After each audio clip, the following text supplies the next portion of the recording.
Pledge allegiance to the flag of the United States of America and to the republic for which it stands, one nation, under God, indivisible, with liberty and justice for all.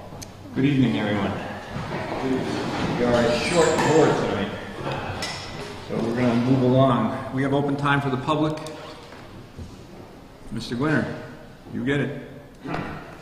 I see we're back on TV now. No, we are not live. We are recorded and posted tonight to the website. Okay. We don't go out live right now. We're still in a little bit of a technical problem between the old building and the new building. We have yet to resolve pulling the cable over here. Oh, so that's what it is. Okay. But it will be on the website usually by early morning. Tonight it's on there, but certainly tomorrow usually. I read on your agenda that appointment to the fire chief. There is a what? Executive Oh, executive? meeting. I think the board should look very carefully at who we're reappointing here. He has given a lot of people in the town, they have, myself included. Could I encourage you to put it into writing if you have a complaint? Okay, you need it tonight? I think tonight. Tonight's contract night, probably. I think it's just to review the terms of the contract tonight, if I remember correctly. Okay. Any signing of the contract should and would be done in open session. Okay. So this would be more negotiations of the terms of the contract, I believe, tonight. All right. Thank you. But if you have some specific complaints, we are getting to the end of that contract negotiation, so sooner the better. Are you meeting in 2 weeks? Our next meeting is June 28th. June 28th. 2 weeks. Yeah, because we're beyond town meeting, we're now kind of back on our regular every 2 week session instead of every week. All right. So I don't know exactly what's going on tonight, but I believe it's contract negotiations, Okay. not an actual signing. Anyone else? Hearing none. Mr. Donis. Hello. How are you? I'm here on behalf of Martin and his son for looking for another 61A release of lien, this time for parcel number 6-2 on Mud Road. At the time that I sent you the letter, there was only a proposed plan. We now have a final plan which I have brought a copy of so that you can look at it when you like to. Could we see that,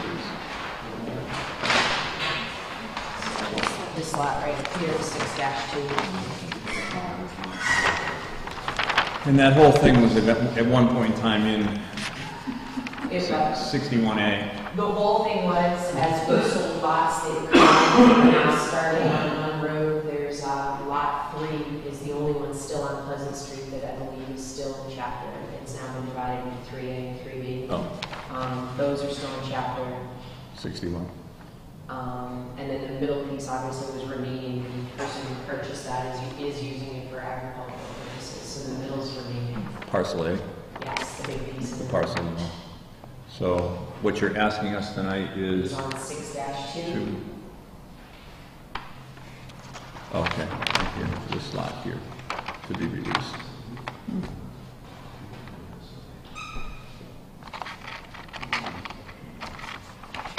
Be released. What does that mean? I didn't plan to chair tonight's meeting, so what do you need from us? I need a waiver if you're ready to purchase. The planning board obviously has seen it. I was at the Conservation Commission meeting last night and they voted not to make any recommendation to purchase. The purpose would be to release this lot from 61A so that it can be taken out of agricultural use and put into obviously a residential lot. It's going to become a single family house is what's going to be built there. And the tax to catch back taxes that have been forgiven because of its status in 61A. Right, I believe it's 5 years you collect back. Roll that. And there's been no objection by the, Not from any of the other boards, so I was required to give notice to. and what boards were they again? I have to give notice to the state forester, to the assessor's office, just for notification of the rollback. I was at the Conservation Commission, and they voted not to recommend purchase, and I was the planning board. Does this board have any?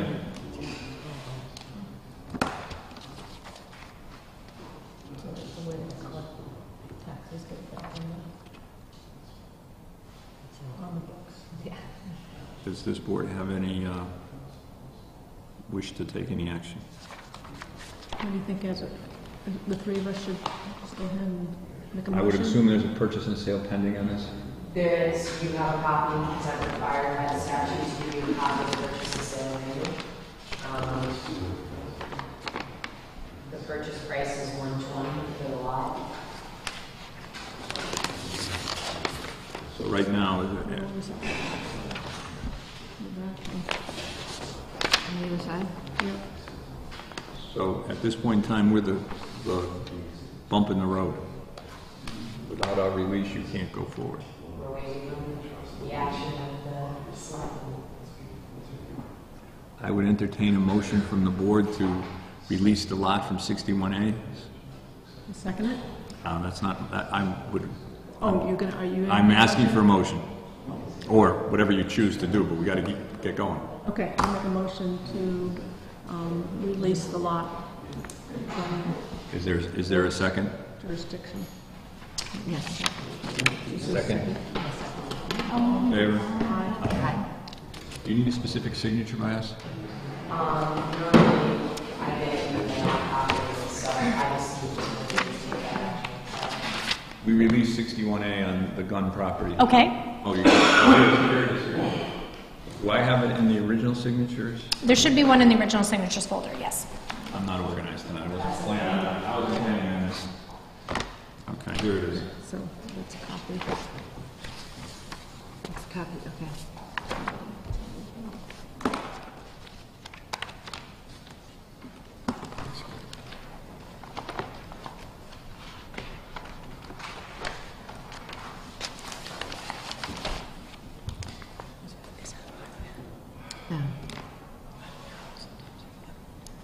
And that says Reggie's going to take it, and she must be going to send you a copy of it. Okay, that's fine. The note on the front says Yeah. Reggie's, Yeah. says return to Reggie, and she'd take care of mailing it up. Thank you very much. You're welcome. Welcome. Do you need help or do you? No, that's, you might as well have that. I'm sure they paid for it. They might as well have it at a fair rate right now. 61A is a reduced tax rate. So by selling it, you catch the back taxes. It looks like $1,400. And then it comes back. It'll be eventually a single-family home, which will be taxed at a regular rate. Council on Aging posting, director posting. Yes, could we postpone that? There is another meeting going on in which the Council on Aging is attending, so Nilda will be in after that. Oh, we're gonna delay it. We're not postponing. Yes, I'm sorry, just delay it on the agenda for this Okay. evening. Review insurance bids. I have, someone brought me, put an envelope up here from MIAA. Oh, two? So we actually have a bid, like technically a bid opening scheduled at 6:45. So you've received two bids. I'm opening MIAA. Okay, Maya's proposal. Third page on the right. Thank you.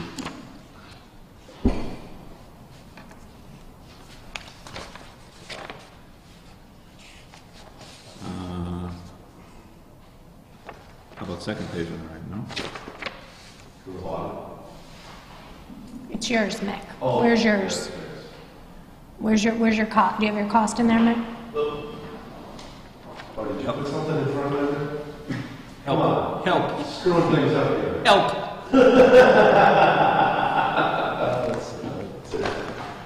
It's dying in the back. Yep, it's our package plan.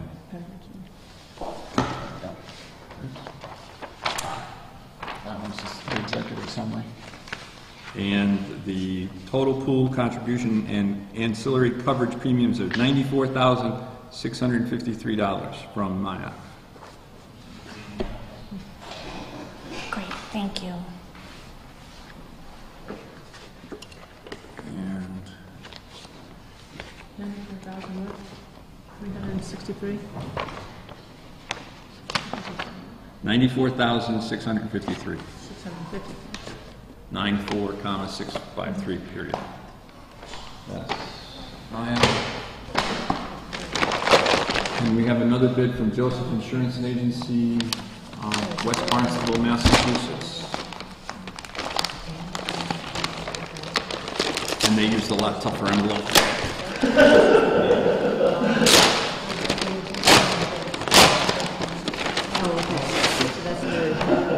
Robert, less than that. Jeez. Second page. Second page. Second page, total. Premium renewal recap, Town of Southampton for 2011-2012, $1,618. 108,618? Yes. Read the number up top, please, too.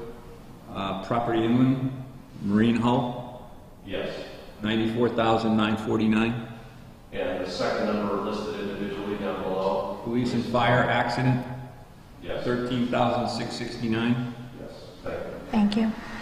Also, there are 6 copies. She asked me to make additional copies. And since there are 3 or 4 in there, can I give Vic his copy now? So Sure. that, there were 6 copies of that. Oh, I see. Okay. Can I just take one and give him his? But there are enough for all of them there. Yeah. I'll give you a call. That's why I don't know what we're doing here, so this is just a bit opening. I assume you're going to compare coverages? Yes. Yeah, we need to make sure, because I'm not sure that all of them were bid. I need to look and make sure it's apples to apples. Yeah. Yes. 60. Because obviously I only read one number on the first bid, and I don't know whether that's No. other digits are No, broken. you did it. You did it right. Yeah, that's correct. So someone's going to compare those Yes, I will do a comparison and present it coverages. at your next meeting. Thank you very much. Thank you. Hi, Larry. Thank you. We're kind of shy on department heads here. I don't know. You snooze, you lose. We're ahead, so let's go to, Why don't we get this other, like, we can't do any of those because your times are wrong. We're way off on our times. How about approval of minutes, nothing, signatures, payroll warrant? Okay, payroll warrant P11-50, $268,720.38. Is there a motion to sign? I move to sign? Is there a second? I second. All in favor? Aye. Aye. Okay. We'll sign that. And then we have a bill warrant.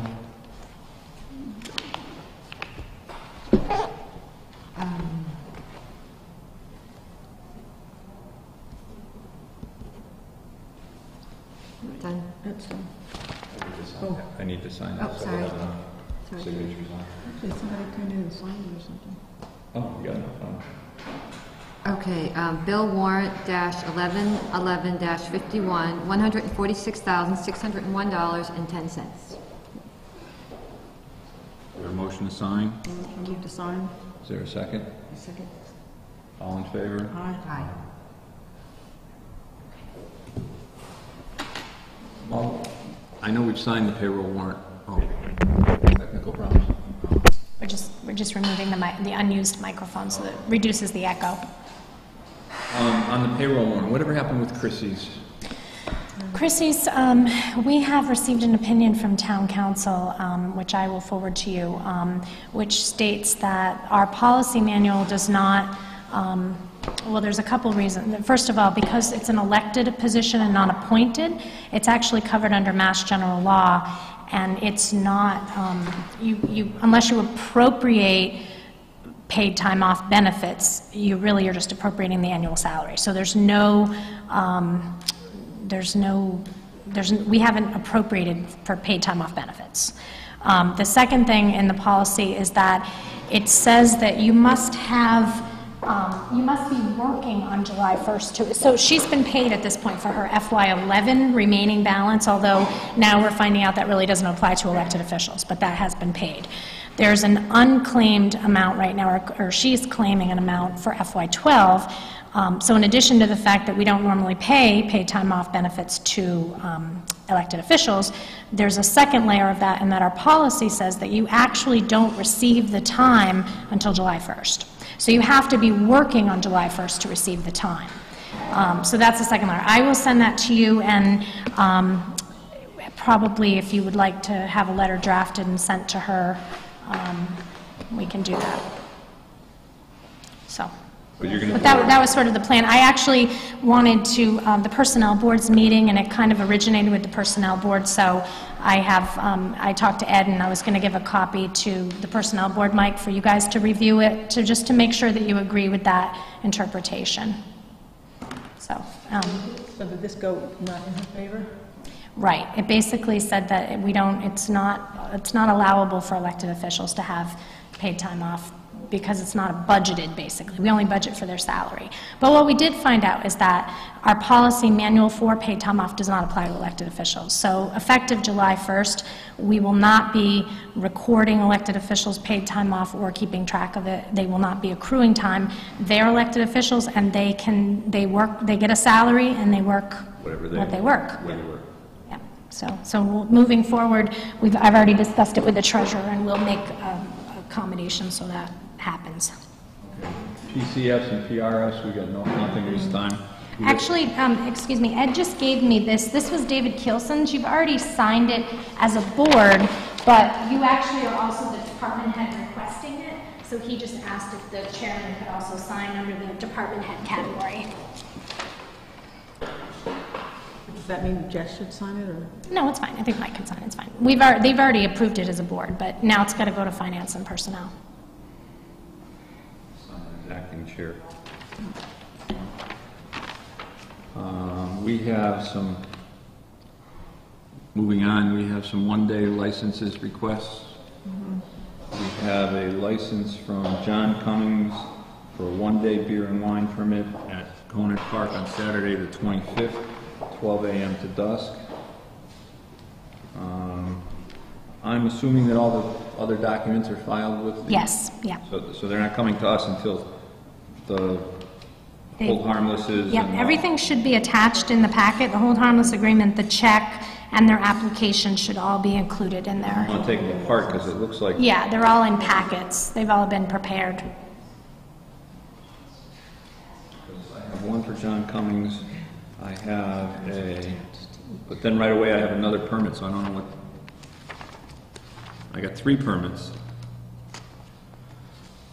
Yeah, actually, I think there should be 4. We received another one today. Yeah, but I'm saying to you, there's 3 permits, but no packages. Oh, okay.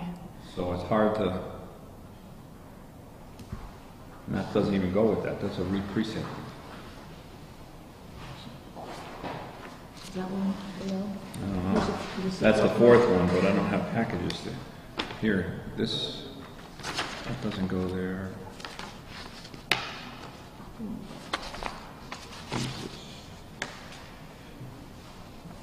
You're looking for the check, I was just looking for the... hold harmless agreement. This one looks like it doesn't have the package. Let's go back, because that one doesn't. These 3 licenses were together and not with anything.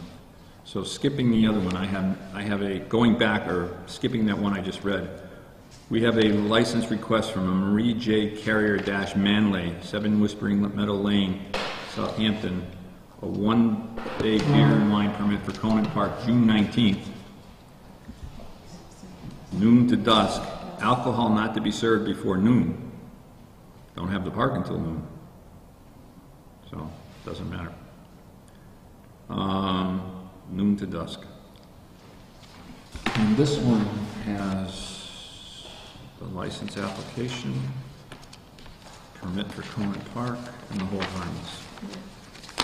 How about Marie J. Carrier-Manley? Does anybody have a motion on that? Move to approve the license for Marie J. Carey Manley for Conant Park on Sunday, June 19th.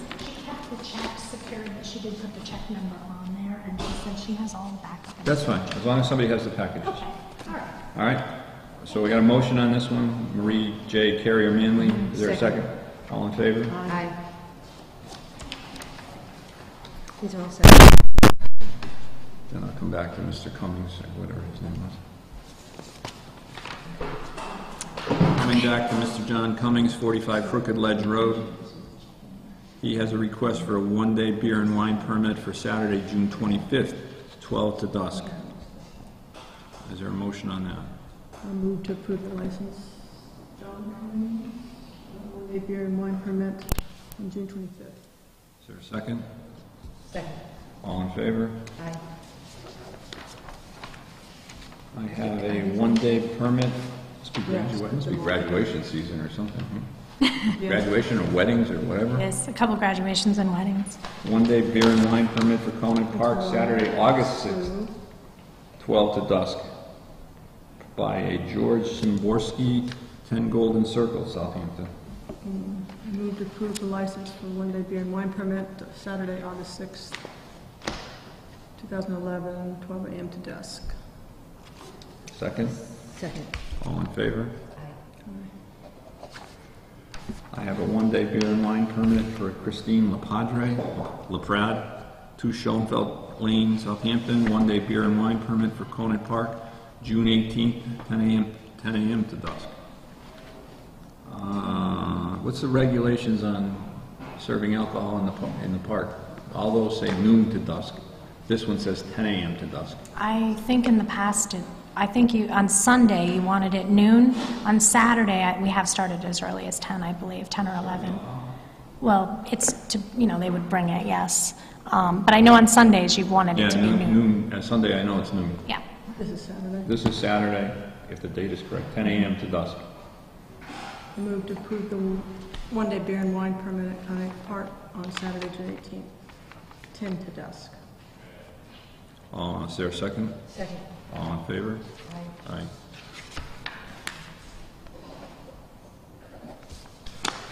I think this goes with it.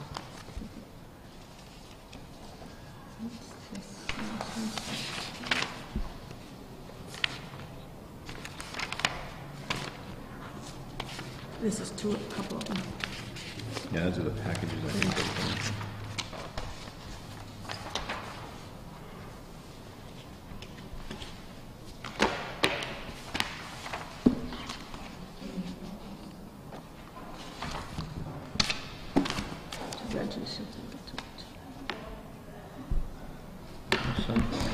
What we have in front of us is a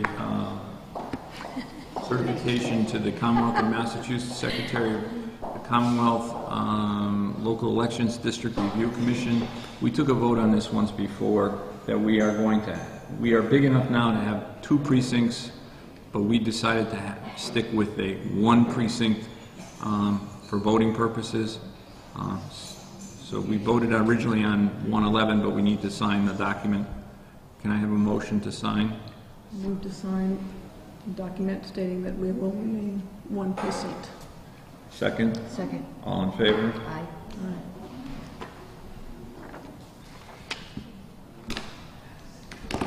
I have a letter from the Town of Huntington Select Board, Municipal Brush Control Program, dear Board of Selectmen. Yeah, Ed had asked if you would wait on that. He'll be here shortly, possibly. Yep. I'm all agreement tonight. I Let have me a see if memo. I can go stir up some Ed and Nilda. Huh?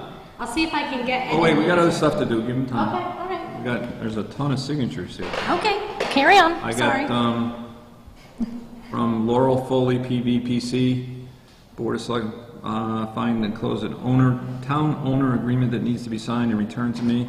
It is for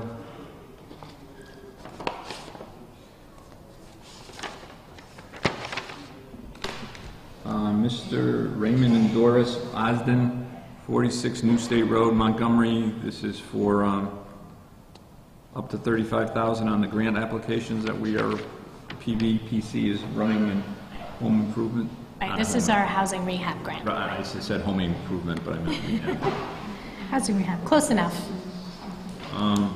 we have to sign these, so there's several of these. Do I have a motion?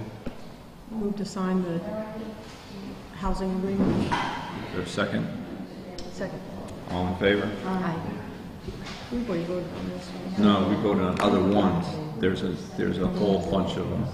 It's fine, you can find They're them. grants to get, Oh, sure. There might be some in the drawers, though. I don't have an extra one. But look and see. Sometimes we leave some. we have housing.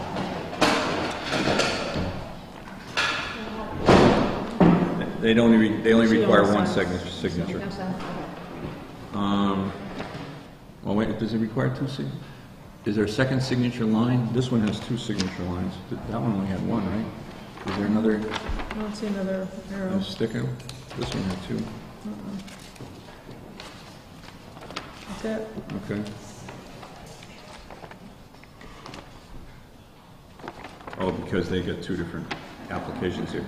We now have one for Mary Cook, 96 Gilbert Road, Southampton, up to $35,000 for housing rehabilitation.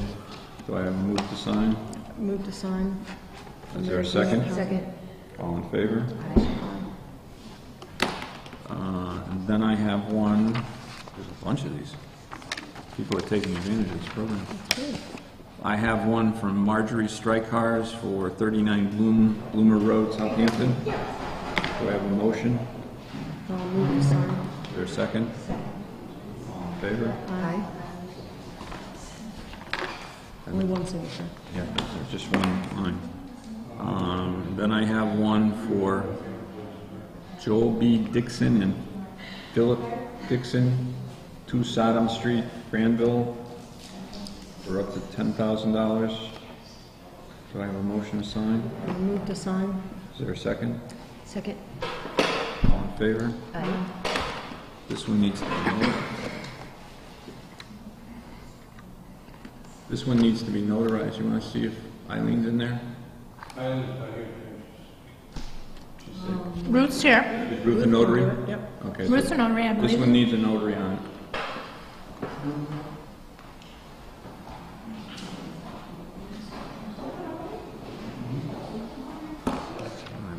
Both need authorizations.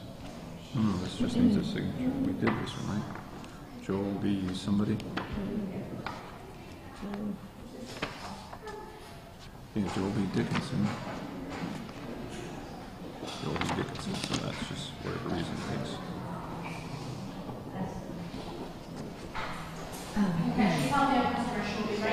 Alright, so that one we gotta put aside so we can get the signature. And then we have a Pioneer Valley, Ruth, this is Thank you. taking a vote to sign, but this needs to be notarized. Okay. So just check that one. Why, after all of these, they only have one? There's no notary on any of those other ones, right? Okay. You want me to double check? I'm about to. You know if there's notaries? That needs to be done.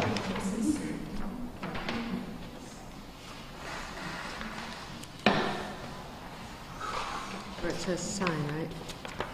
We have a notice to proceed from the Pioneer Valley Planning Commission, I didn't see anything. Southampton Master Plan. Okay. You are hereby notified to commence work on Phase 2 of Plan Development Services in accordance with the agreement between the Town of Southampton and the Pioneer Valley Planning Commission effective March 10th, 2009. The expected completion date is June 30th, 2012. So this is to start with Phase 2 of the master plan. Motion. Move to begin phase 2 of the master plan. Is there a second? Second. All in favor? Aye.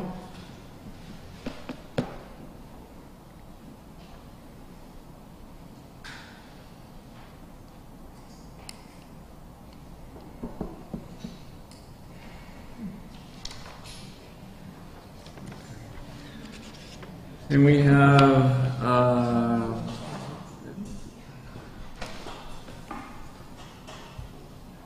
a bid for the ambulance. We talked about this the last time, but it wasn't on our agenda. We have Aetna Ambulance Services of Hartford, Connecticut, bidding $35,001 for our 2002 Ford Road Rescue Ambulance. They'll pick up the ambulance immediately. That's the only bid we received on that ambulance? Yes, that's true, correct. We need to take a vote to dispose of that ambulance. Is there a motion? Is this considered a good, I believe so. I believe it's a good price. Yes. the cheapest? Yes. But this isn't on the agenda again. It's under action list. Oh, it is under action, okay. I move to accept the bid for $35,001 for Thanks, Ruth. the old ambulance, right? Is there a second? I second. All in favor? Aye. Do I have to sign this at all, or? No. No. Accepted. Okay.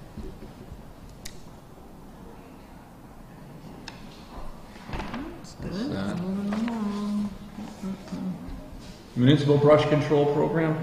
What is that? As you explained to you, it has been in effect for about 16 years. What it is we finished up our ownership of one this past year. Every 4 years, Western Mass Electric, they have probably 10 of these arrangements around Western Mass. And what it is, there's 5 towns in our agreement: Easthampton, Southampton, Westhampton, Huntington, and Montgomery. This past April, after our responsibility as host community expired, we elected another community to be host community, which was Huntington. 3 other towns have been the host community. They work on arrangement with Western Mass Electric like we did 4 years ago.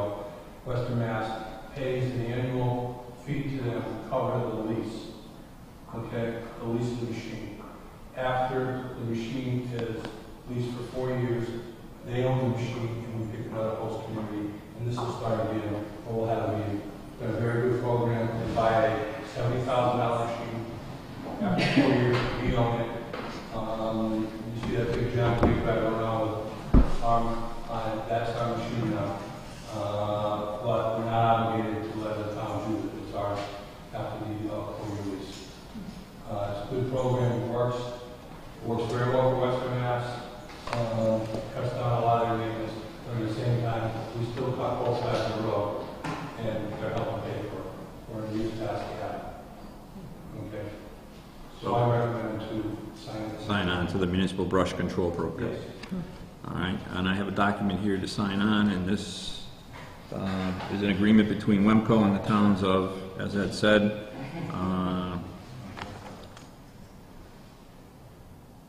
annual contribution to the town's brush control program of $24,872. And Huntington is the host community at this point in time. Do I have a motion to sign the agreement? I move to sign the agreement, the brush control agreement. Is there a second? Second. All in favor? Aye.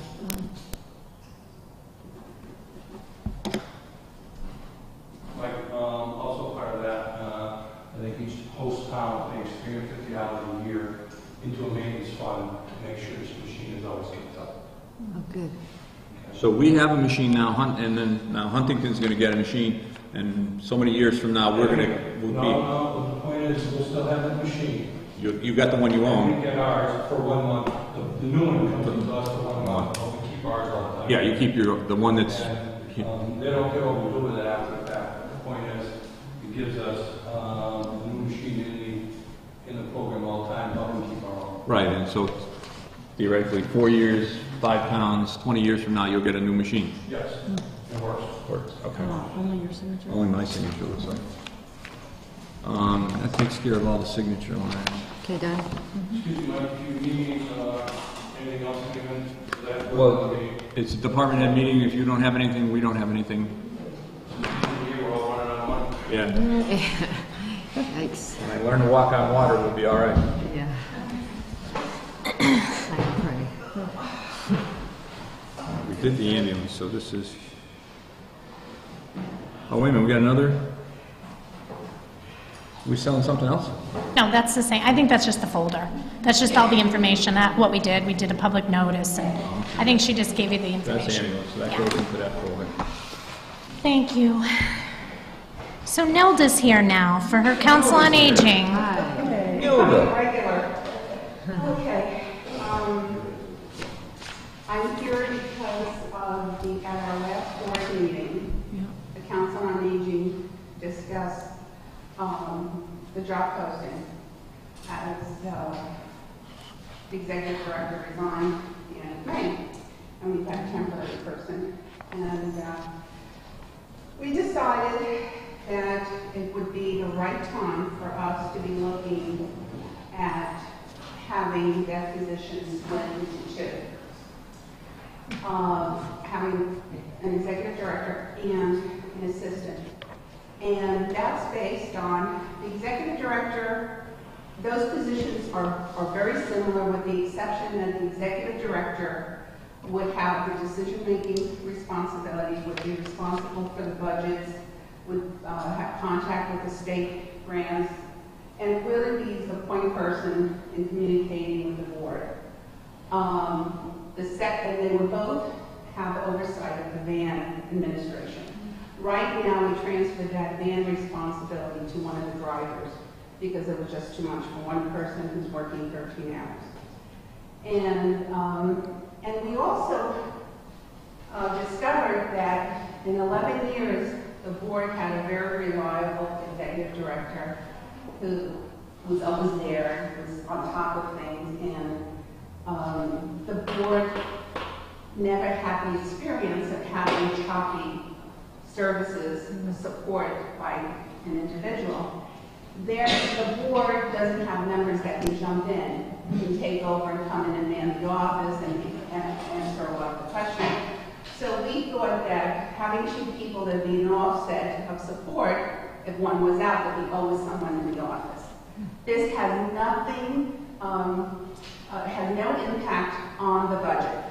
This is, we're going to do it with the existing budget. We're going to split it into two and be very responsible managers of the town's money and making sure that the bylaws of the council are met for the community.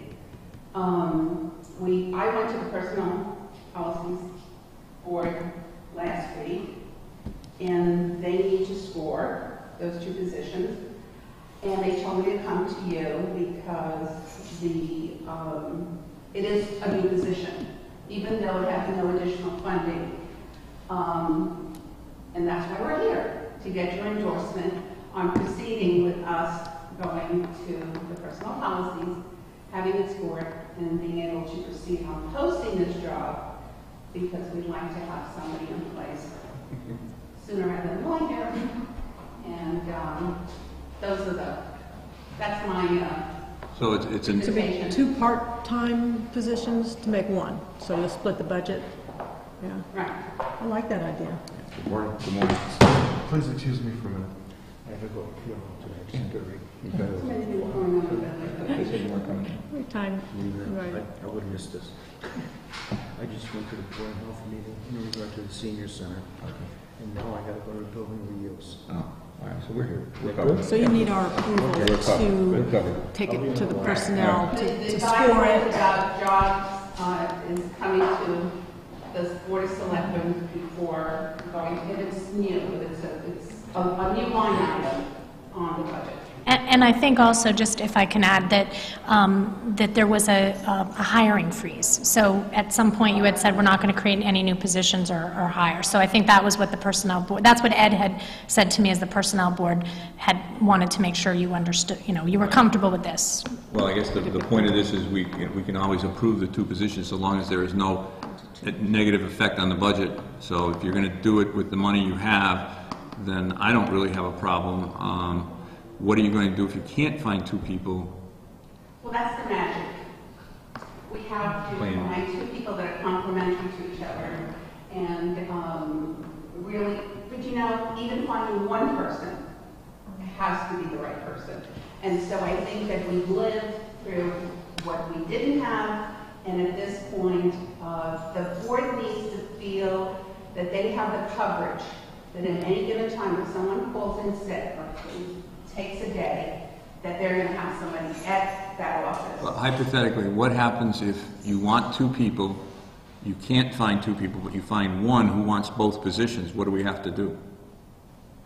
And that may not be what you want, but you know, if you have to accept that, how, now that we've created the 2 positions, how are we going to go back, and you'd have to go back through the process and unify the positions and start all over again?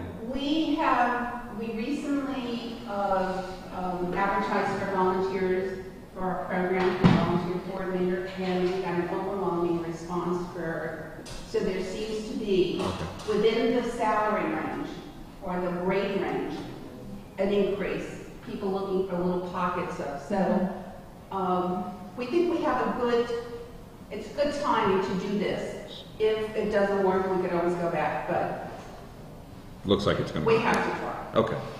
I'll move to approve that you How take about the- I'll move to authorize the creation of the 2 positions in the Board of Health, so long as they have no effect on the budget.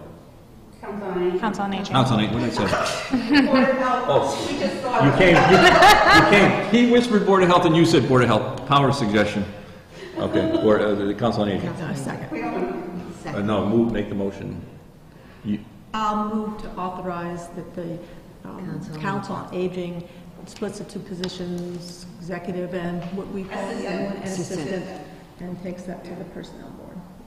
We're also creating. As long as it does not impact the budget. A means of lateral promotion. Right, and that's a good thing. So we don't end up like we did the last time when somebody goes, we got no promotion from within.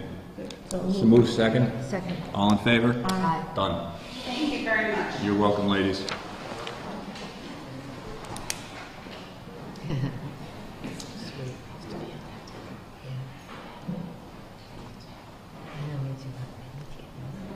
7:30.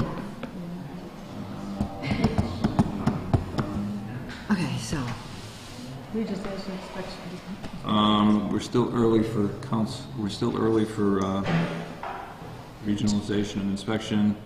We have no other department heads? Anybody? We do. We do? Yes, sir. Mr. Arsha. Member and assessor. With the library, as a follow-up to our discussion 2 weeks ago with the furnace, because of course we had, prior to my arrival in town, the library had incurred some expenses for repairs for this furnace. So we're in the process of developing a furnace task force that will work with service partners to identify why said furnace was installed 15 years ago, what the road forward is, and how that's going to be paid for. So that's a step in the right direction in terms of being good stewards of town money so that we don't end up in the same situation as last winter. Relative to Warrant 9, at town meeting, moving the money to outfit the doors with handicap accessibility, that work is scheduled for July 1, as soon as the money is ready to go, and the vendor is handling that. So, What price did you get on those? the prices had already been done by my predecessor. Those contacts are on file, so we redid it, and it was just under 7,000. So they're going to hold at the prices? Correct. The original price that had been done several years ago was in the 5s. Their price has gone up, but it's still under what town meeting had approved. So that's good. They're still working on it. It may be slightly delayed. Their warehouse was hit by the tornado, unfortunately. So they still are committed to July 1st. I won't be surprised if it gets pushed back, but given the circumstances, I'm sympathetic to that for sure. And the last point, in terms of what's going on in the library over the summer reading starts in the next couple of weeks, so we have programs that are advertised both in the Southampton News e-letter posted in the library. The next one is on July 7th. It's mostly a children's program.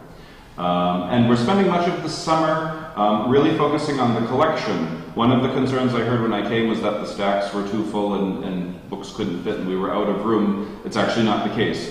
What we're doing is a lot of forward-thinking maintenance in terms of what books we keep in the collection, how we store them. It was a simple matter of shelf height, so that's what we're spending the summer doing, cleaning out the old things, and thinking about how we're going to diversify our holdings moving forward. We're not planning on building a new library anytime soon. That would be quite inappropriate given how great the library is. So we need to think about, given the space requirements that we have and our obligation from the state to spend $21,000 next year on books and materials, what is that going to look like? So it's an exciting time for the library. Any concerns from the town? Thank you for your report. Thank you. Any other department heads? None? My understanding is we're not going to have a finance committee quorum here tonight? Oh, I was not aware of, I'm not aware of They that. didn't get a quorum, and it wasn't posted apparently. Yeah, no, it was posted. I saw it posted. Well, yeah, John. I saw John come in and I just But assumed. he said it wasn't, well, it's at 8 o'clock anyway, so we'll see who shows up for 8 o'clock. Town administrators report? I have nothing at this time. Nothing? Okay. Thank you. Upcoming events and meetings, June 28th is I am uncertain for. That's that last week in June. I may or may not be in the area at that point in time. Okay, meetings June 28th, July 12th, and July 26th. We have one more under the action list, Mike, was carried over from last agenda. It wasn't on the agenda, but you'd asked to vote on that. Then that's the department, anyone proposing a town meeting warrant, if it needs to have someone present, I don't know whether that was me or someone. Too many times over the past 6 years that I've been here, warrant items have come up and been presented at town meeting, and the select board does the best to cover them, but we're not always the most knowledgeable persons on the warrant article. That from now on, if someone who's proposing the warrant is not present, that they either have someone there or we will pass over the article. So can we send out something to all parties concerned? That's what I would suggest. And you also, I think the police chief had suggested that there be a meeting to review the annual town meeting warrant, like more of a department head meeting with a review of the... And we should have a department head meeting the week or a couple weeks before the town meeting, before the warrant has to be posted. Right. Putting everybody on notice that for the last time we're going to cover their warrant articles. We got the check from town for charter, so that doesn't need to be discussed anymore, right? No, but I do have something for PEG. So I think it falls under charter. I have the quote for the installation of the video equipment, and I just did a quick synopsis of the current budget. And I wanted to bring it in front of you just because it's a fairly significant investment. And we've talked about it already, but now that I actually have a number associated with it. This is to bring us live again? This budget right here that I'm giving you includes the money that Charter is asking for to run the fiber to the new town hall, so that would bring us live again. The video equipment that's on the quote from Burrell is to install the robotic cameras that we've discussed, so we would be getting away from this situation where we have one camera or a portable system, which is not set in place. And the goal was to have, when we had the building constructed, we had the conduit and the appliances placed so that we could put in, to install the camera so they would be set in place. So this is the, and basically this isn't just for that piece of it, it's also to purchase some of our own equipment for the taping. We have been for about 2 years, I think, using ECTV's equipment on loan, and some of that is older equipment. So this is to basically have, Southampton would have its own PEG equipment and, to an extent, facility, because now we have our enough equipment to do our own taping and our own So is the total on this page 10,000? Yeah, so basically, well, there's another piece of equipment that's not on here. So the equipment for the video setup is this quote plus another $575 for one more piece of equipment. We're estimating about $2,000 for the installation. The $6,355 is to run the fiber. That's a quote from Charter, although I am still hoping that that will be less once we get to talk to Tom a little bit more. And then I left a question mark for the tape meetings and the ECTV PEG projects, because if you agree to these other items, then I want to project out about 6 months of tape meetings, and if we are going to put together some PEG projects, which you'd asked for a proposal for, basically because I'm thinking it could take about 6 months before we get into our new contract, and then the new contract would presumably have amounts for capital and annual expenses that we can discuss at that point. But this is the budget we currently have, what's available, and what those costs are. So, am I reading this correctly, that the proposal is $20,000, roughly $20,000 between the two? Well, the video installation is about 10, and then the fiber is 6,000. That's a separate thing. That we would, regardless of what kind of camera equipment we purchase, if we want to be live again, we're going to have to run the fiber, and that's a bill that came from Charter, and I've been trying to work with them to see if they would reduce that amount.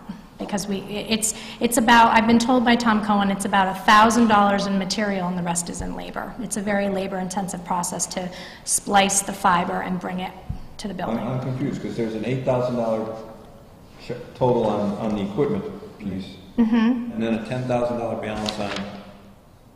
Right, that would be, that's after all of that. So our current, I'm sorry, I just did this quickly just for you to review. The available budget right now is the $27,900. The equipment video setup is $87.55, 2 for the installation of the equipment, $63 for the fiber, leaving a balance of $10,700. Out of that $10,700, I would like to project 6 months of taped meetings and PEG projects to make sure that we have enough money to cover for at least 6 months, which would definitely be the outside length of how long it should take our renewal to get in place. We appropriated the $27,000? Yes, that's the remaining. It's a grant that we got from the cable company or from Charter, and that's what's left, the $27,000. So basically, the only thing we've talked about installing the video. The only portion of the project right now that we've done is the audio. So we have the audio equipment. The next piece is to do the video. So you're just suggesting what we should do with the $10,796? Yeah, I'm actually not, I'm just showing you what I'm proposing that we do the video portion of it now, which is what we'd always planned to do, but because it's such a, substantial amount, I just wanted you to be aware of it. The money's sitting there, and we've had it for several years, and that's what the intent was to do with it. And I'm just basically asking you to sanction that. Well, I certainly think we got to... I was never a big proponent of the televising, but I've certainly learned my lesson that most people, there are a lot of people who do watch it, so I accept that. But can we get the cable over here and then see what happens after that? Sure. Do it in stages? Sure. Get us back on... Back on live? On live, and then... Yep. And then we can deal with the rest of the issues later? Okay, so I'll work with Charter and see... Well, that's just my opinion. I don't know how the rest of the board... I just have trouble spending... I know it's there to be spent that way, but... I hate to let go. That would be me. I would like to see us get the cable back over here and get that done. That's fine. And then see where we are when that's over. Public... What's the PEG? Public education government. It's public education and government access. It's public access. My only concern is, these are the prices they're giving us now, but that could change and they could go up. As everything has been, that's something to consider. But we run with one camera now. This room is not huge to need, multiple cameras. I don't know. That was my opinion. I'm certainly open to other. Not meaning to stifle anyone. Say your opinion. So, that's one camera we have now that we already own? Is that our camera right No, now? none of the video equipment is ours. It's all on loan from ECTV. We had, if you remember, we had that, the trailer over there. That was actually, I believe was that a 2-camera or a 3-camera setup, Tim? 3 cameras, we used 2, but we had to take it back because we have some summer programs coming up that it's necessary for us as a community to use. Right. So they had loaned us the 2-camera setup.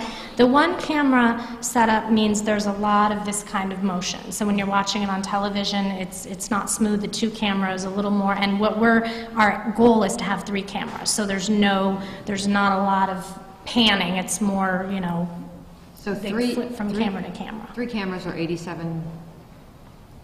Well, it's not just the cameras. You need a controller, a multiplexer, the recorder. All this stuff isn't just cameras. It's all the equipment to basically take us from the video to mixing it. You know, everything that goes. You have to, you know, put all the video and audio equipment together in a mixer. It's to produce the program. Then also some of it is to record it, and then we post it on our website. So Did you get 3 bids for different equipment?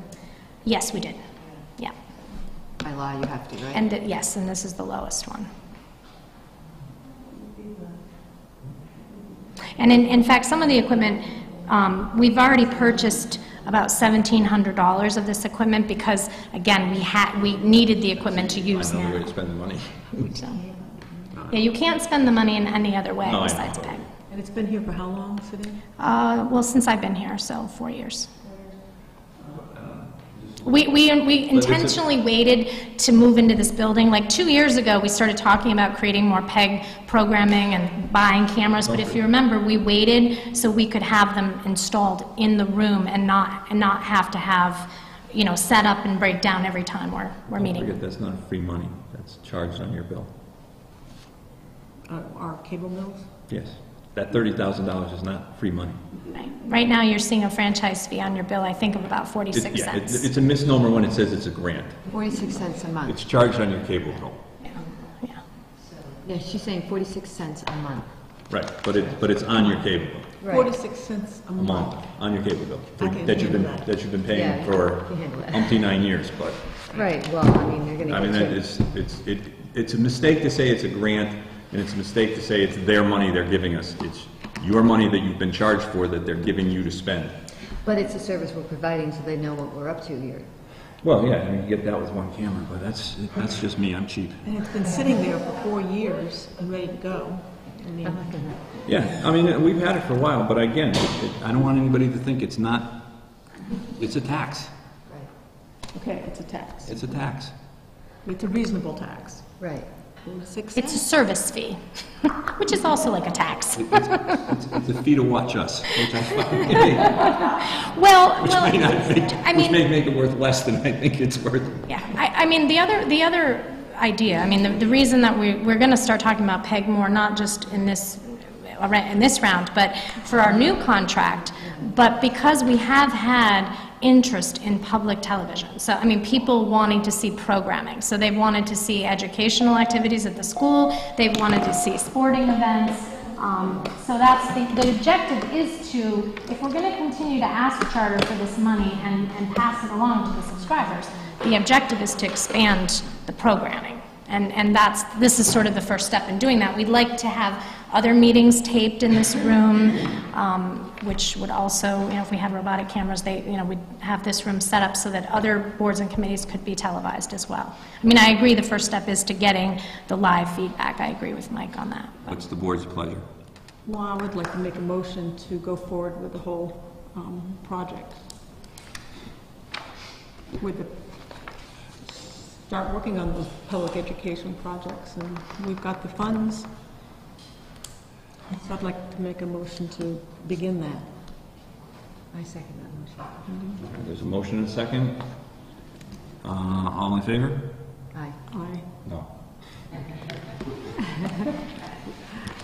The ayes have it. The ayes have it. The ayes Thank have you. it. Sometimes. Hey, 46 cents. Thank you. Good purpose. Timber cutting plans, review, nothing here. What are we doing on our grand opening? Is that Well, appropriate we've tonight? scheduled that for the Tuesday after Columbus Day.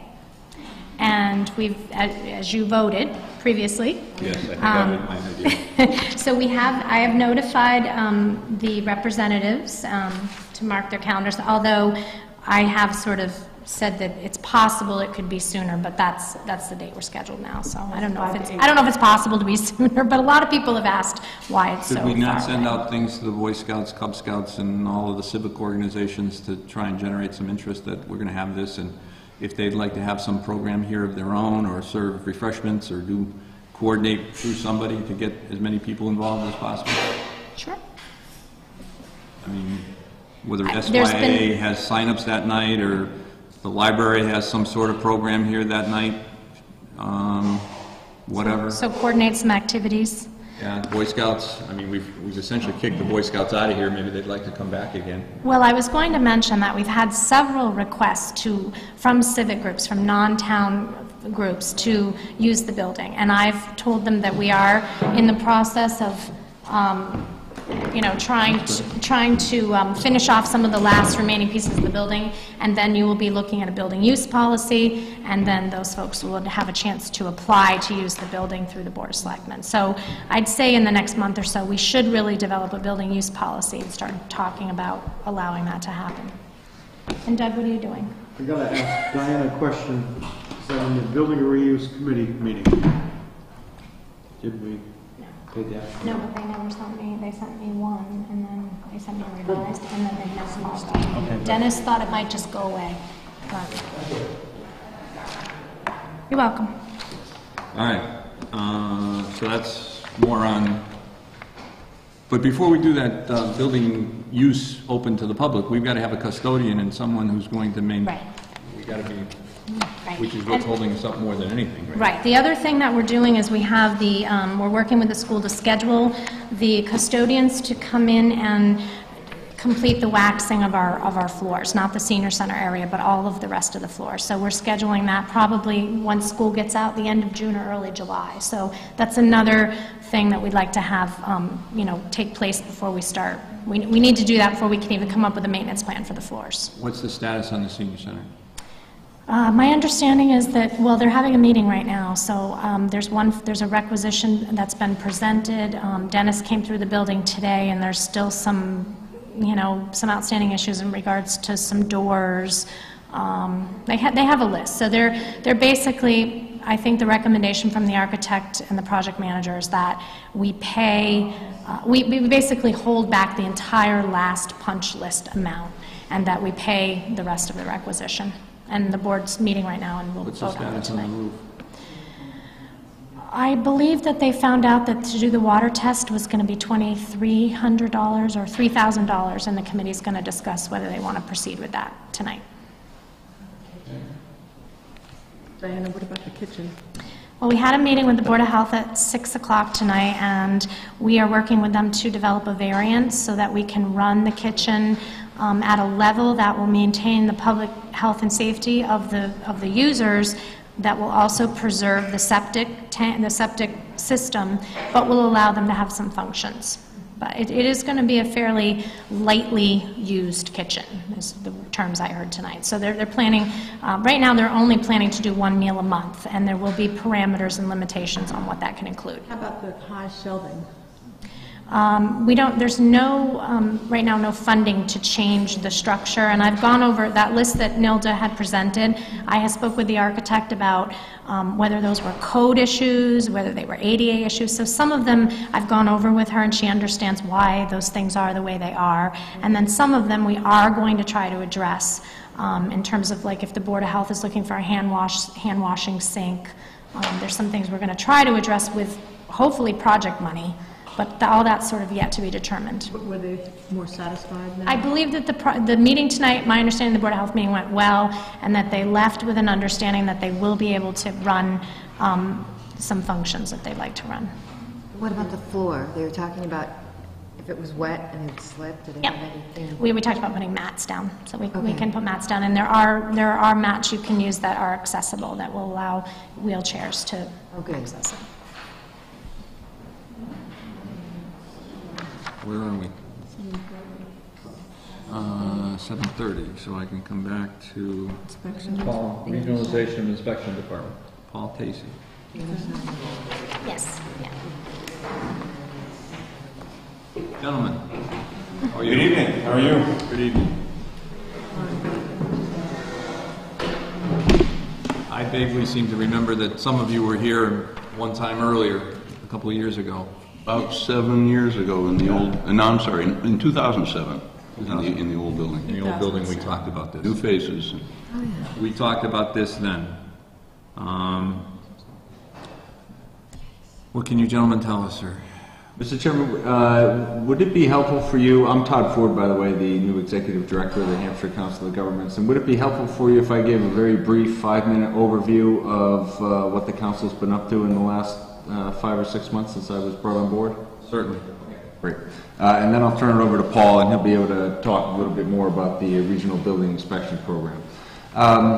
The council is going through a phase of revitalization, and since I was brought aboard in January, we've been taking a good hard look at the organization and changing a lot of our programs and services and adding new programs and services to help our member communities meet their needs. I went around to all of the towns and communities and met with the town managers and some board of selectmen, town administrators and mayors, and basically came back with a long list of needs that the towns have, and we've been busy implementing some of those needs, and I'll tell you about them briefly in a second. We've also been busy expanding who belongs to the council, and so we recently got back Hadley, South Hadley, and Hatfield have all come back into the Council of Governments. And so what remains, the towns that remain to join are the W towns, Worthington and Ware, as well as Amherst, Easthampton, and Northampton. And we're targeting several of those fall town meetings as well. So we really want to bring the county back together because we feel that when the county as a whole, we speak as a whole, and we have a stronger voice on Beacon Hill and are able to direct more funds and have the legislature pay more attention to us.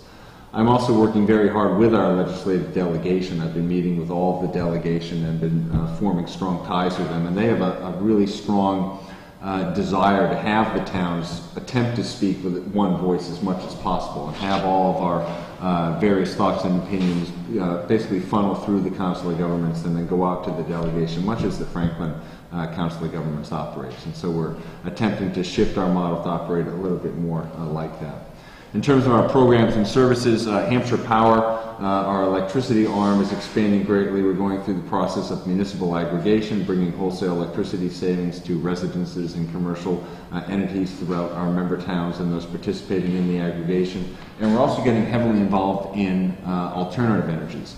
And so we're working on a program to bring solar power to municipalities without having the city or town gear up their procurement arm and gear up their legal arm. There are a lot of vendors out there attempting to sell towns and cities solar power. We're finding that there is a lot to this process that many of the cities and towns aren't necessarily aware of, that they're going to begin to run up against federal law, and that some of these deals are not really going to happen. There are some snake oil salesmen out there, and what we hope to do is bring to the towns and cities a reputable, public, open process that is clean and that we have done all the due diligence which we've been working on since January, and we hope to bring that to the cities and towns in the next several months. We're also working to create something that I'm calling the Hampshire Solar Fund, which will be an investment fund that I hope to be able to open up to the cities and towns to get a better rate of return on some of our cash. But this fund will be used exclusively to purchase and have installed photovoltaic panels on residences and commercial entities throughout our communities. And then the Hampshire Council of Governments is going to serve as the leasing agent.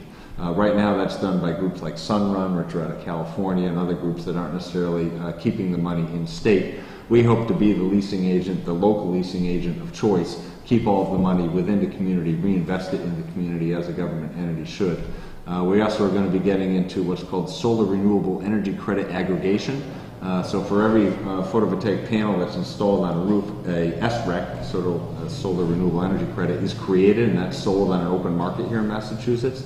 And as an SREC aggregator, again, we hope to be able to take those SRECs that people are creating, sell them on the open market, and keep the money, again, in state. There's a lot of SREC aggregators that are out there, and many of them aren't within the county and certainly aren't reinvesting the money that they might make on the aggregation into the community. We're also revamping our Regional Services and Planning Division. We're hiring a Regional Services and Planning Director, and we're creating a whole bunch of new regional services that we're going to begin rolling out for the communities. One of those regional services is building inspection, and Paul will talk about that more in a minute. Some of the others we're working on and we'll be rolling out very soon are regional IT. So IT services brought to towns at a discounted regional rate. So the more hours we get onto this IT contract, the cheaper the price is going to become. And even the ceiling of the contract, I believe, is quite reasonable. So we'll be rolling that up very soon. We're also working on regional accounting and bookkeeping services for our municipalities. We'll be working on grant administration and writing, helping to basically bring more grants to our cities and towns. We're working on revamping our procurement program so that we have more products and we have cheaper prices for the procurement side of things.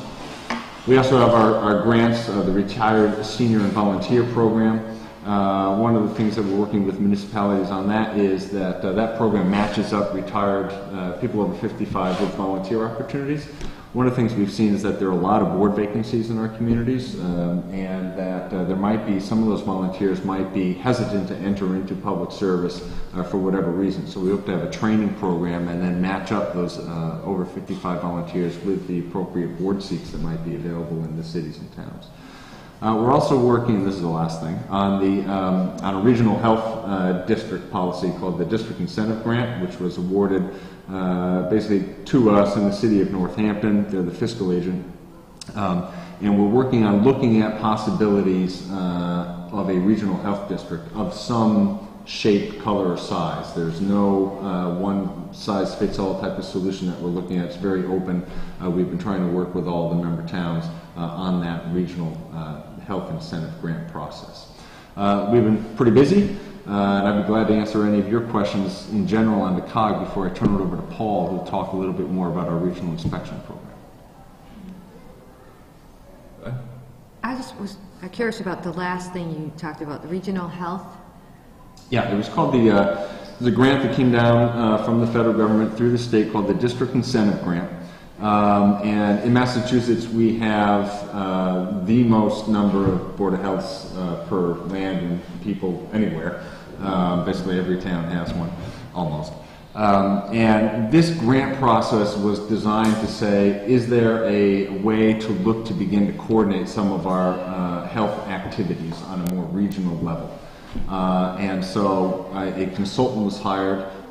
There's a series of public workshops that are going on that are open to anyone to participate in. And we are just exploring various regional health district models that might be appropriate here in Hampshire County. There are two regional health districts already in the county, so we have some examples there, but there's a myriad of other opportunities and options that we are looking at as part of that process. Basically, at the conclusion of this phase of the grant, a report will be issued that says, basically, do we want to continue with this process? Do we want to move towards implementation of an agreed-upon strategy? We're not there yet. That process will continue through the summer and into the fall, and I believe we now have up until November to issue that report. At that time, if the area wants to go forward with some sort of regionalization of health districts, then we will go for an implementation grant, which will be a lot more money. This original one was about it's $27,400. Well, an example of that would be encouraging walking. I don't understand. No, an example of that would be, let's just choose a model. So an example of that would be that the Board of Health is responsible for a myriad of tasks. Traditionally in Massachusetts towns, the Board of Health does maybe 15% of those tasks. It's just beyond the fiscal ability and the manpower ability of a community to do all of those tasks. Regional health districts try to pick up the slack. And so in a regional health district, more than one town would join in. The revenues of the Board of Health activities would be shared and put into the umbrella organization. And then that organization would attempt to regionalize all of the activities that one Board of Health by itself just can't possibly do. Okay. And so just the model of regionalization that Like inspecting restaurants? Right. exactly. Okay. Yep. So we have a health agent for our Board of Health, so presumably that some towns would get together into some kind of regional configuration, and they would share a health agent and share staff, so there'd be gained efficiencies. And I'm being vague simply because there are different models to go through, and it is a political process, and I don't want to have it thought that there's any one model that that the process is examining. It's wide open to a myriad of different options. Yeah, thank you. I think we'd like to focus at this point in time on building inspections. Okay, that'll turn it over to Mr. Tacey. Thank you. I don't have as broad a scope as Todd, nor am I as polished a presenter, so bear with me. The way this all came about, as you all know, is a few months back we sent out to all the towns in the area a questionnaire regarding any interest in plumbing, gas, electrical inspection services. And Diana filled out that questionnaire, thank you, and sent it back to us. And enclosed in the questionnaire was a note that she would also like me to meet with you folks to discuss the building inspection zoning enforcement part of the Hampshire inspection program.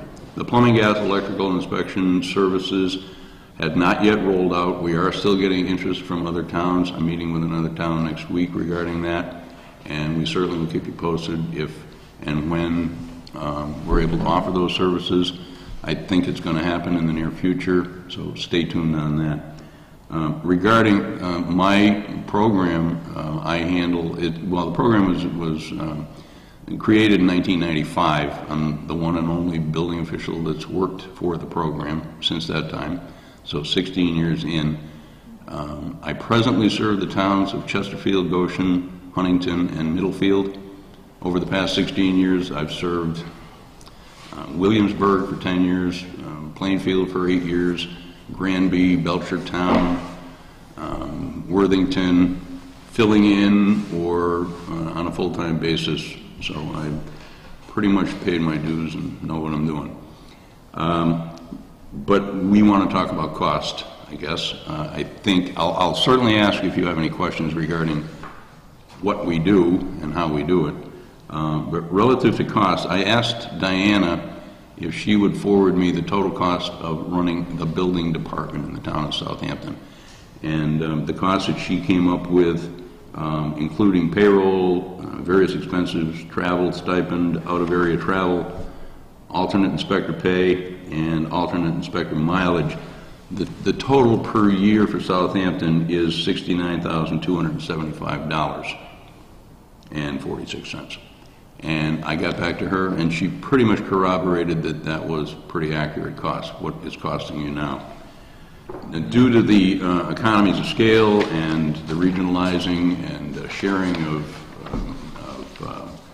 clerical help and administrative costs, travel time, and all the rest, we are able to keep the cost down for our towns. That's why our towns are benefiting from professional services at a reasonable cost.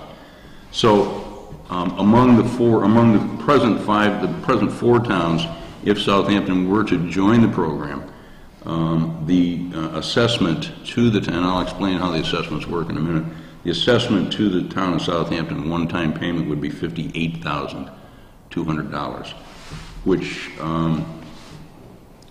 roughly the savings of $11,000. Now the way it works, I fill out a timesheet every day and itemize, I worked for this town doing this service and it took me this amount of time. So each and every day is divided into 15-minute increments.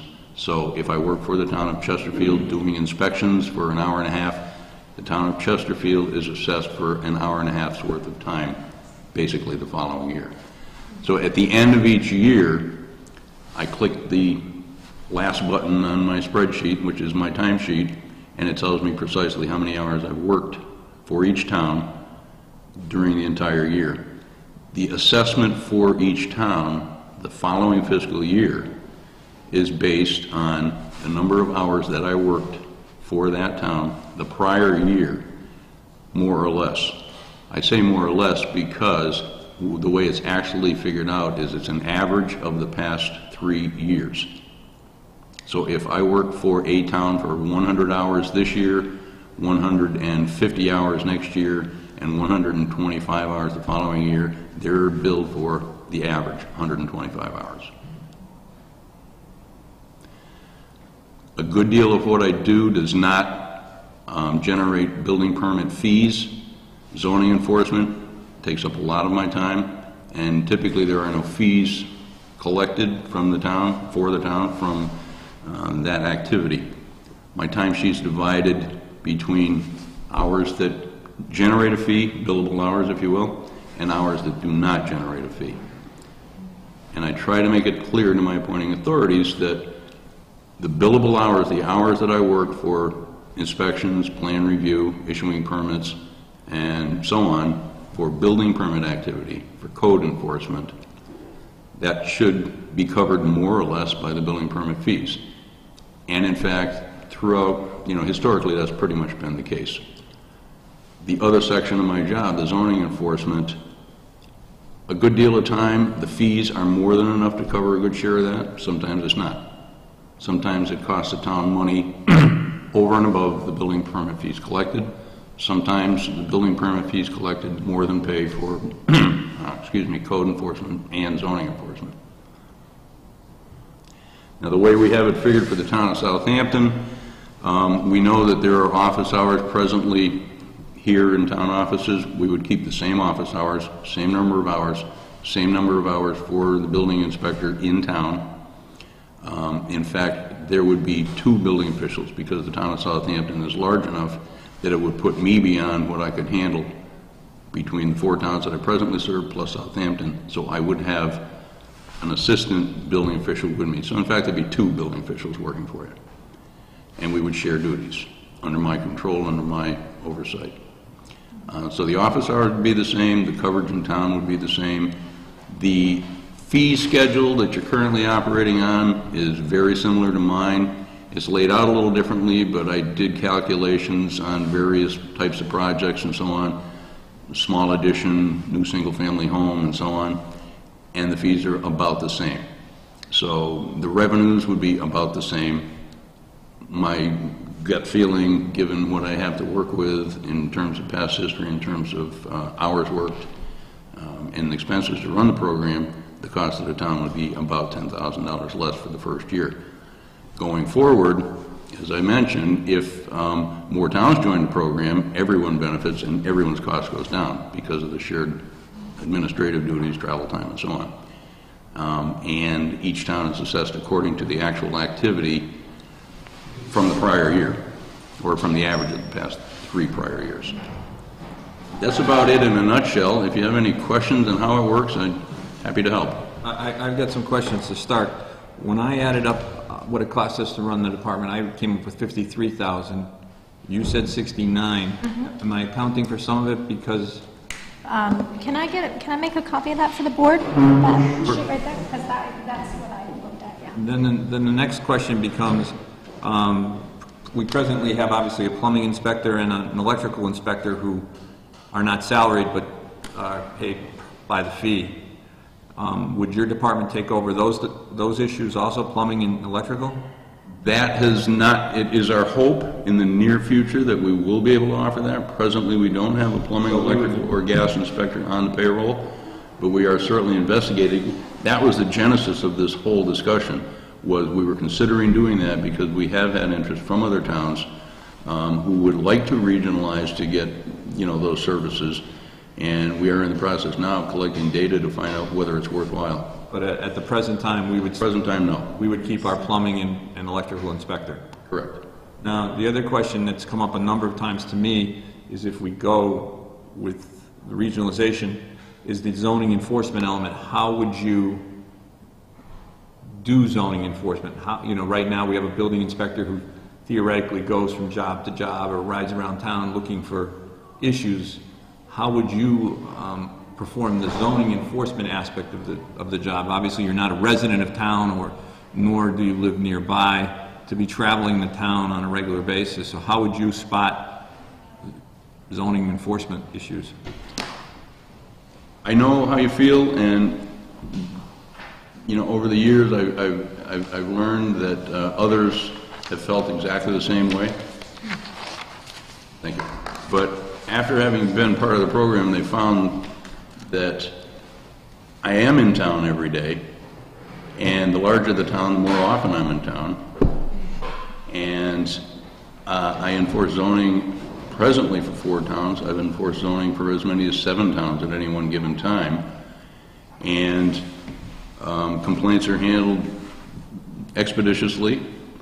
I have a good track record on that regard.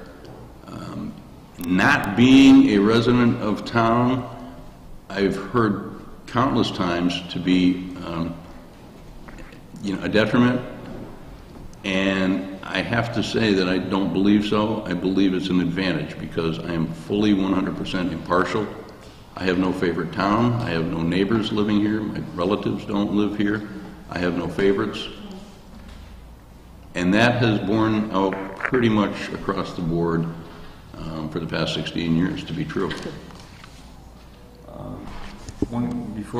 I have a question, because Richard obviously gets his travel stipend, and when I looked under protection of peoples and persons, the stipend doesn't show up in his, there's not a line for his. It's under expenses. But the expenses are sorely under budgeted right now, so. Yeah, but you're using the same $27.93 for expenses and then adding in the stipend of $24 as a separate item on the expense. But it's not a separate item here, it's only $27.93. It looks like this might be overstated by $2,400. Well, it could be overstated by some amount, but I expect right now that that budget needs to be adjusted. In other words, there's travel, there's stipend, there's months of stipend right now that hasn't been paid. We are carrying a line item for his stipend. Correct, it's paid under expenses. My point is, here there's one number, $27.93 for his expenses.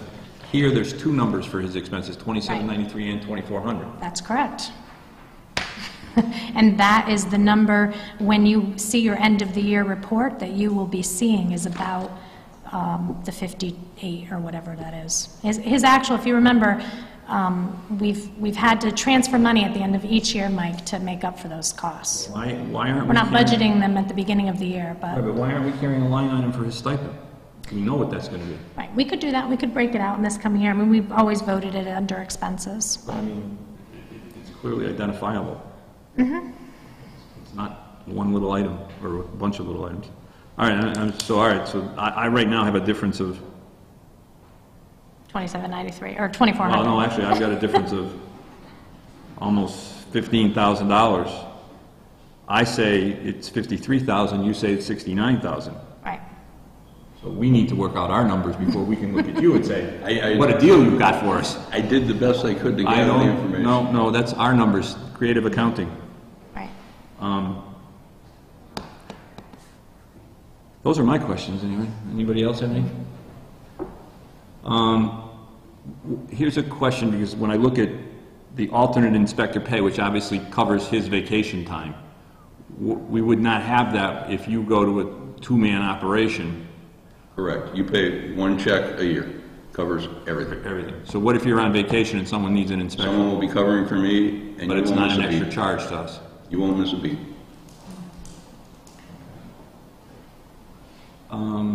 Any more questions? Can I mind if I ask the public while we're here if they have any questions? Public have any questions? I want to know how many hours a week you could spend in the office. I think he answered that question by saying the same number that the office hours are now. Correct. The one wild card in this is something that we just can't figure out, because you presently employ a clerical person, I think a new clerical person now, who works for the building department and the board of health. Is that correct? Yes. Splits their time. And that is not part of the equation. As far as these numbers are concerned, that individual stays in that position, and our clerical help in my office also stays in that position with slightly extended hours. So it's a wash. You're still paying the same clerical person, but that number isn't included in my calculations to begin with. Would we, and this is purely hypothetical, if we took on the regionalization services, are we still going to keep a person in that office? That's up to you, but the point is, if you do keep that person, these numbers are correct. If you choose for us to take over that position, these numbers will increase. Yes, sir. I guess I got one question is that the building inspector now serves there is a lot of building count, excuse me, as everybody knows. Coming down here, or two building inspectors coming down here periodically is not going to cover the real base of what goes on in construction in this town. Now there's plenty more lots coming. I don't know exactly how many houses are in play right now, but there's several. And some of these, with the new codes going on right now, these rough building inspections are taking an hour and a half, 2 hours for a person to do. You've got the finish inspections, you've got the insulation inspections that's coming more into the green side of it. Everything's taking time. The process to review these plans is taking much more time. It's taking us longer to get the permits. So some of these things, I think I think Mr. Crazy, right, works for several small towns. Southampton has got more activity in construction than Northampton and Easthampton together right now in housing. So I don't know how you can declare coming down here for 2 hours a day. I know that Richard in his office at sometimes 7:30. I've been in there going over some stuff. His cell phone never stops ringing. He comes out from the job, the cell phone going. So I'm not sure what his hourly thing is, but I know at different times the fire chief calls him out at night to look at a fire or if the building is safe. He has to declare it. I don't know what they do at 10 o'clock and 12 o'clock at night. Those are the questions, I guess, that you really got to look over when you go into a regional system. Like he says, they have 5 or 6 towns now. They've also lost some of the bigger towns through the process because as the town gets bigger, town select people and stuff like that. They demand attention of an inspector through their landowners. I guess the landowners are the people who really have to get the permits and work with people. So that's the way I look at it. So thank you. Well, the statistic I heard, and I may be wrong, is we're doing somewhere between 20 and 30 houses right now in town. Is the number I think I remember Richard telling me. We've got 20 or 30 permits out earlier this spring. So I would assume that would make us one of the big community for your... Certainly, yes. And an interesting question was brought up. What are we going to do with a 2 a.m. fire loss that needs a building inspector? How are you handling that? I do that now. Excuse me. I do that now. I serve the town of Huntington, and it takes me the same amount of time to get there as it does here at 11 o'clock at night when I'm home. It's part of the job. And this is, again, we're just looking at this again as a review of our financials issues. Any other questions? Any other questions? Thank you, gentlemen. Thank you. We should put that on a further agenda item, unfortunately. Take under advisement? Yeah, unfortunately, because 2 members are missing, we'll have to give them the rehash. Clock. 2 minutes behind. There's David and... We don't have enough finance committee members here yet, though, I don't think. I don't think they have a quorum. They're not coming. No, I don't think so either. We've got an awful lot of people sitting in front of us tonight for... am I missing something on the agenda? I'd like to go see if the finance committee is here, so let me just do that real quick, please. We'll take another little open time for the public, since I got an awful lot of people sitting here and not an agenda item that should generate that kind of interest. Mrs. Ahart? I thought this was going to be a meeting of the department heads, and I wanted to know what was going on, it might affect my committee. Well, there was a brief blink of an eye meeting that said there was not, Yeah, but then I decided I'd stay for getting deals and finance. It looks like that's not going to happen. That's not here. We had, I guess, no quorum again on the finance We committee. got no quorum from the finance committee. So that issue is going to get delayed for another period of time. Can I ask a question? I'm sorry. Yes. Relative to that, we had the conversation 2 weeks ago. Right. For departments whose balances are at 0. Right. What are we authorized to do with one more bill or to do this as Right. either? I will have to, David and I will have to discuss that tomorrow. I mean, we have been trying to avoid deficit spending. It's illegal, and it's also, it gets messy. But given the situation, we also cannot hold bills. We've made commitments to vendors and we need to pay those. So we'll have to look at that. And we may have to schedule a meeting next week if we can get the Finance Committee here for that. We may try to do it sooner than later. Those transfers have to be made within what time period? Between May 1st and July 15th. But the issue right now isn't so much that timing, it's that, as Jeff alluded to, we have accounts that are now coming up with negative balances. But if we don't make July 15th, then we have to go to town meeting and have a three-quarter vote, don't we? If you don't make July 15th, you will be taking those deficits off of your next year's free cash. I don't think you have the option. You won't have, the only available funds you have right now are the available funds in your budget that you can transfer during this time period, or free cash. Your free cash goes away June 30th. So we don't have a special town meeting scheduled at this point. The only, But am I forgetting that you need three-quarter, you need a, isn't it super majority to pass it at town meeting to pay bills that are outside of the... Oh, bills outside of the current year, yes, it's a 9/10 vote, yes. 9/10. Yes, yeah, I don't think we will get to that point because we can certainly, the issue isn't really, it's not, sometimes we have issues getting the bills and we don't get them until after the fiscal year ends. The issue right now is really paying the bills that we currently have outstanding because we are running up against negative balances. Another function of only having, what, 3 remaining members of the Finance Committee? Yeah. So, anybody, friends and family want to join the Finance Committee, we can use them. Yes, I will. But we have, I'm sorry, I forgot. Linda is interested in... Yeah, so we got to get her on the agenda so we can do that. Yes.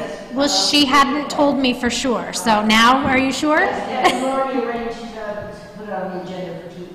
Oh, okay. 2 weeks. Okay. All right. Good. All right. I just have a question of some maybe earlier business that we may have missed. If you guys had signed off on 61A Gun Road? Yes. Thank you. In the mail. In the mail. In the mail. Anyone else? George, did you have? I just wanted to touch on what these two gentlemen were talking about. This is a nice thing to town over there. You know, one nice thing about it, we have control, local control. And we start passing this stuff out to region, and we start losing control. Just sitting there listening to them, we're losing control. We're going to save $5,000, we're going to save this, we're going to save that. But we lose really big in local control. Well, and again, this was only an exploratory. This is not a, it's something we periodically look at just in case. But it's a valid point. No, it's the issue that always comes up. Hearing any other business? Hearing, ooh. I thought you were about to throw a monkey wrench into it. Hearing no other business, I'll take a motion to adjourn. I'll move to adjourn. Is there a second? Second. All in favor? Aye. Aye, we're done. Thank you, everyone. Oh, wait, what happened to the executive session? Oh, that's right. Maybe he forgot. Yeah, No, I'm the sure chief- he's probably coming on time thinking we'll be running late like we normally Oh, okay. But that's ready to go if We you... can't sign that in executive session anyway. No, but you could discuss it briefly in executive and then do it in open. And do what? We've already, Just postpone? yeah, because we just adjourned it, you can't really come back